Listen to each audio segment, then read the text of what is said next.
오빠, 오빠, 오빠. Hey, 사랑해, 사랑해.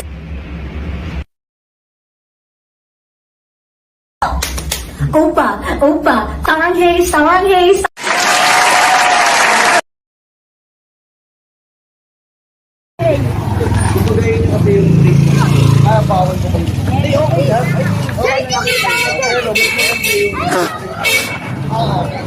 Yun yung title nito. Parang kumbaga, bago pa lang ako kasi yung tipong content creator ako, tapos walang natututunan sa akin yung content creator. Oo, tama Yung yun. mga supporter ko. Oo. Kaya, minsan, may ganun kasing tao na parang ang cringe naman, pinag-uusapan ko yung Diyos. Oo. May ganun kasing tao. Oo, meron nga Parang, ganun. ano na yun? Parang iniisip kasi nila na ginagamit yung Panginoon para mapansin Oo. sila, pero hindi nila alam, yun ang totoong pagkatao mo, ma-adjust ka Oo, talaga. ako kasi yung ginagawa ko, talagang to the point na kailangan ko sa inyo itong ibigay yung mensahe na to kasi dapat nyo mapakinggan. Example, yung pagpapasalamat pa lang sa paggising mo, malaking bagay. Oo.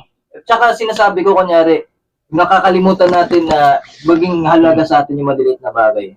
Example, wala akong makain ngayon or ulam ko lang ngayon, sardinas. Oo. Hindi ka dapat magalit nun or mainis kasi hindi mo alam yung iba kumakain na lang, panis pa. Oo, tama. Kumakain sila, basura. Oo, kung ano yung blessings mo, di ba? Bawat nakikita mong biyaya sa'yo, kahit sabihin mong, kunyari, basurero ka, pre, maging thankful ka kasi buhay ka. Oo, importante buhay. Oo. Mag-iisip ka pa rin ng Oo. positive. Yung lahat naman dito, mawawala tayo. Oo. Tsaka, Tayo, yung mga collection natin, like that. Di ba? Mawawala yan. Mawawala. Hindi natin madadala sa langit yan, sabi ng buhay. kumbaga nangyayram lang tayo dito ng, nakikirenta lang tayo sa mundong ibabaw na. Oo. Pero yung totoo nating bahay, nasa langit. Tama. Yun. Yan po talaga si, guys, si Mr. Sid Gabino. Naalaman niyo na po yung tunay ng pagkatao. Napakabait po talaga, guys. Sa totoo lang po, marami siya na itulong sa akin sa pagbablog. Tinuturuan niya po ako. Sa totoo lang po. Kaya, Dahil supportan po natin si Mr. Sid. paano i-add kita sa Facebook mamaya. Sige bro. Para at least. At least friend na tayo. Di na ako nakapollow lang sa'yo. Saka, kunyari, may kailangan kang, guide. Ask ka lang sa akin, pre. Salamat bro. May tanong ako Ano ito? yung number mo sa akin. Siyempre alam ko naman yung tamang pagtawag, di ba? Sakto lang ba? Alam mo tamang oras sa pagtawag sa'yo. Kanina, ito ilang beses ako video call sa'yo. Ano nangyari? Natulog ka? Tulog talaga ako. Tulog, putya. Ay, galing ka iset eh. Di ba? Galing ako isip. Oo. Isip ko din. Napuyat ka, kaya tulog. Ang hirap na tulog mo. Pagod ako. Tapos, nag-isip agad ako kasi ng content na pagkatapos natin, ano gagawin ko. Tapos, sabi ko, plano ko mag-edit. Sabi ko nga sa mga supporters ko, i-upload ko yung front set na vlog. 12 p.m. In-adjust mo. Hindi ko pa nga alam na, hindi ko pa sila sasabihan eh. Pero siguro 6 p.m. ko na lang. Edit ko mamaya, tapos upload ko. Kasi abang ko rin. Yun nga, kaya sabi ko, parang i-engineer na tayo ni Brother Sid. Ano yung napipil mo pare? Ikaw mismo. Harap mo yung camera sa'yo. Ano napipil mo? Yung nawala si Sid, di ko matawagan. Parang i-janine mo kami tayo. Ang sakit na! Yun nga. Yun yung nasa sabi ko, parang 9 p.m. sabi ko talaga doon, pre. Kasi, sabi ko, 9 p.m. na tignan mo yung chat mo. Kaya sabi ko, baka 9 p.m. talaga, totoo. sobrang aga natin. Bumiyahe, tapos may engineer. Pero buti na lang nag-go ka. Oo nga, pinilit ko ayaw actually. Kaya alam mo, ganito kasi Yung kanina. plano ko, ito, Brother Sid. Pupunta pa kami ng barangay para ipatanong ka. May Sid Gabino dito. Yung alam mo talaga yung tunay na address mo na. Pero sabi mo, sakto na, nasa pedicab na kami. Oh? Sakto nung sumagot siya sa akin, tol, update. Sabi, sumagot. Sagutin ko na to. Saan na ba? Sabi, nasa Robinson na kami. Papunta na ako, balik kami. Sir, balik po kami Robinson. O yung si Sed eh. Nag-chat na po sa akin. Hintay na namin po. Papahano ka pa sa amin. Sorry talaga pare, wala eh. Bilang isang... Hindi, naintindihan ko na. Naisip ko naman na parang siguro pagod ko. Baka nga, inisip ko talagang 9 p.m. Sabi 9 p.m. Talaga, 9 a.m. talaga yun. Hindi, double check mo. Ay, kapahit ako sa'yo. 9 p.m. nga chat mo. I mean, 9 a.m. talaga. 9 a.m. talaga. Kasi dumating nga kami dito mga 8:30. Oo, 8 a.m. Tapos, Isip na akong susuotin mo. Tapos alis na tayo. Oh. Ramdam ko na siya. Naririnig ko na chan mo, pare. Kanina. Sayang. Kanina, ako rin, wala nga akong alam. Ito. Pakita mo yung chat mo. Ilang calls yan, bro? Pakita mo ba? Paano mo, isang oras kayo nag-antay, tol? Ang dami yung chat sa'yo, tol. Ang dami video call. Hindi mo nasagot. Puyat na po siya. Puyat. Puyat. Kaya nga lagi na shades eh. Ay, sabi ko. Yan ang 9 p.m. Kaya naniwala ako sa 9 p.m. Sabi ko, baka mamayang gabi pa talaga. Kaya tama, 9 p.m. Kasi hindi ako nakasagot sa inyan kasi tulog din ako. Tulog ba isa? Kain mo na tapos yung collab na OI next siguro. Collab tayo. Okay lang ba sa'yo mag-collab ulit tayo? For example. Walang problema, pare. Anytime, bro. Promise mo yan. Sa susunod. Hindi, pero kasi every time. Pero may tanong ko. May rin, go ka rin na pumunta sa amin, halimbawa. Ikaw yung mismo dadayo sa amin, sa lugar namin. Di ba yung unang chat namin, sabi mo, ikaw gusto mo pumunta. Halimbawa, sa amin. Siguro, oo. Kung sakaling magkakaroon ako na... Mga ka-idol, ang araw na to ay napaka-espesyal. Dahil meron tayong special guest ngayon na pukaw sa ating puso. Walang iba kundi si Mr. Daniel Padilla. Palakpakan. Di muna ako si Daniel. Isang gabino muna yung bibigay ko sa inyo.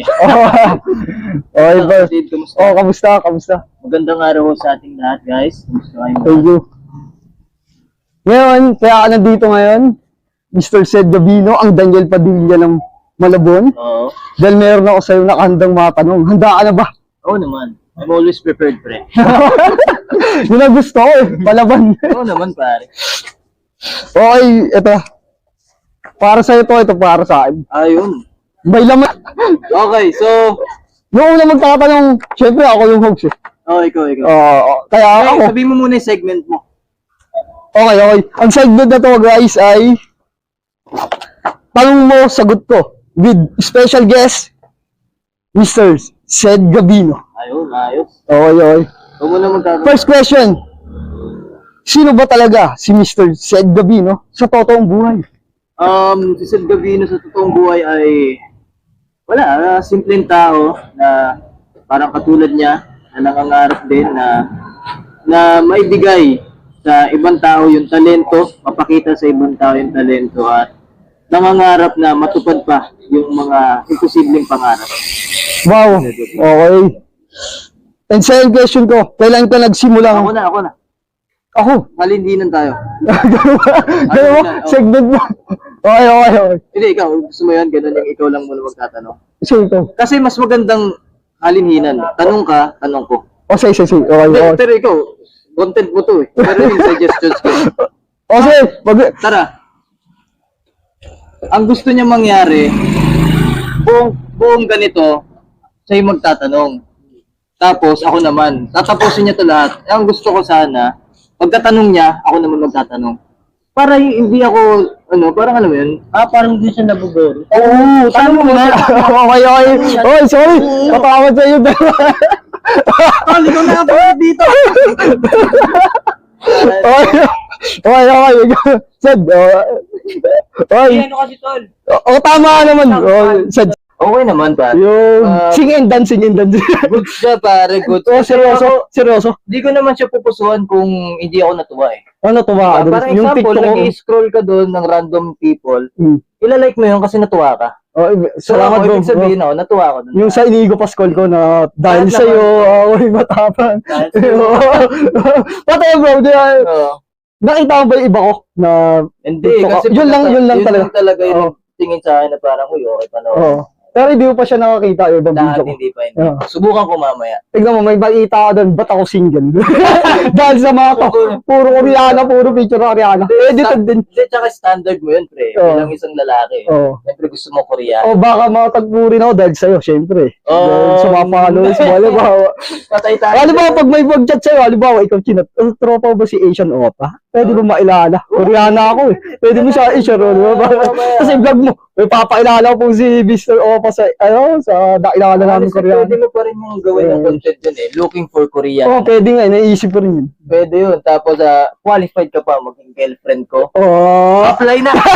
Qualified ka maging. Okay po, Sed Gabino. Lalakad po kami, kailangan. Kain lang kami. Thank you. Tomboots ng tropa. Maraming salamat sa'yo, bro. Deserve niya naman eh. Okay, thank you, thank you. Isipin mo pa galing Paranaque. Tapos, Mm. para sa akin, gusto kong may memories siya eh. Ako, wala akong maibigay sa memories. Hindi, ito na yun, tol. Yung pag-uusap natin, yung pagpunta mo rito. Alaala Okay na. sa akin yan. Next time, pag kita natin, meron ako dala. Alin, Promise. ba't gumanong ka? Wala lang, gusto ko lang. Kasi pwede. Promise, meron ka. Meron ka rin sa atin. Wala dala. kahit wala. May gamit din ako. Pati to, gusto ko lang malaman, si Sir said, paring said, yung kung ano to, kung paano nabigay sa'yo ni Daniel Padilla to. Ay, ano, yun ang hindi ko. Bawal. bawal bagitin. Basta, binigay sa akin to ni Daniel Padilla is pandemic. Pandemic. Pandemic siya binigay. At si DJ mismo yung nag-abot sa akin ito. Una nga, ayoko patanggapin. Oo. Kasi paborito niya tong jacket na to. Kaya ang ganda. Parang sabi ko, deserve ko ba to? Hmm. Na makuha. Ilang beses niya kasi ginamit Boracay, Oo. sa ibang bansa rin. So, masaya ako nagbinigay sa Pati guys, sa TikTok, abangan nyo to. Merong nakasuot nito. Oo, meron nga. Oh, mamaya, meron. Sino ba yun? No? Abangan nyo na mamaya sa TikTok. Okay, teka lang pare. Palit ako ng pants. Oh, sige. Ah. Okay na, thank you na, Jay. Cut mo na yun. Bago ka pa lang sa aking Facebook page, huwag kalimutan i-follow Jace Deaco Vlog and para updated ka sa mga aking mga videos. Bye-bye! 오빠, 사랑해.